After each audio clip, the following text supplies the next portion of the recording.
Mi historia es la de muchas personas que durante más de 80 años han trabajado para suministrar energía a la sociedad. Esta es su historia, la historia de Repsol.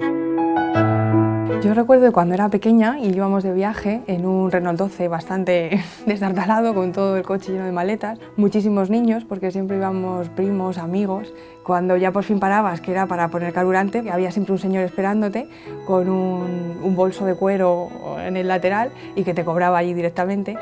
Las paradas son muy distintas, tú paras, tienes una estación grande en la que puedes tomarte un refresco, los niños pueden salir del coche, ir al baño, comprar algún juguete o incluso algún DVD para verlo en el coche, y es un cambio importante, no tiene nada que ver cómo eran las estaciones antes, que no eran estaciones, eran gasolineras, con lo que tenemos ahora.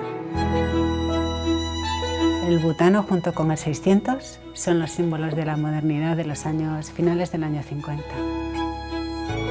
El recuerdo más antiguo que tengo de casa de mi abuela, encima de la cocina de hierro forjado que había entonces, pues se puso una pequeña cocina blanca de 2 fuegos y que le permitía a mi abuela poder hacer la comida para todos en un tiempo reducido, porque antes tenía que usar o leña o carbón y estaba cocinando todo el día.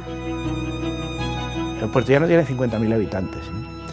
Un cuarto, un tercio de la población en esos años pues dependía directa o indirectamente de Repsol. Trabajando estábamos unos 3.000, pero indirectamente otros 2.000.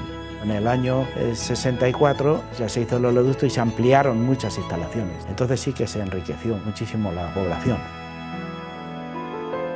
El centro se constituyó para formar a los técnicos que debían atender los laboratorios, las plantas industriales y también la investigación, el desarrollo de productos, el desarrollo de los procesos y aplicaciones. De aquella época data la escuela de aprendices. Muchos de los que han sido mis compañeros han estado, y algunos siguen todavía estando, procedentes de aquella escuela.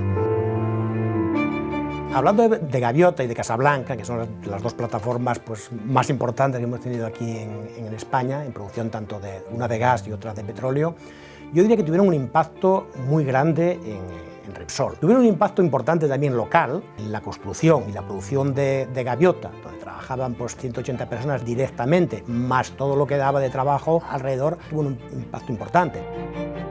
La herencia que ahora tiene el CTR y la innovación en Repsol, y también en buena medida la innovación industrial en España, privada, tiene su origen en aquel punto de crecimiento que a mi modo de ver fue muy importante a partir del 2002. Teníamos unas ansias de innovación tan grandes, pero inventar el futuro, en un discurso que el presidente Brufao, con los gestores de tecnología, nos dijo que nos arriesgáramos, que inventáramos, que para eso estábamos y que eso es lo que se esperaba de nosotros, los tecnólogos. Salir a Egipto, que fue la primera operación que manejamos en el extranjero, pues era un reto importante. Pasamos de ser un grupo de amigos con pocos conocimientos, mucha voluntad, muchas ganas de trabajar, y eso sí, coordinados bien como equipo, a ser una gran empresa donde hay que aplicar pues, técnicas de organización para poder manejar ese volumen. ¿Qué será de Repsol en los próximos 20 años? Nosotros deberíamos cumplir siempre nuestra misión como suministradores de energía que somos. Nosotros, la misión de Repsol, yo creo que la primera es suministrar energía de una manera competitiva, segura y sostenible. En ese campo, pues Repsol, en el ámbito de la energía, será lo que sea, pero estará.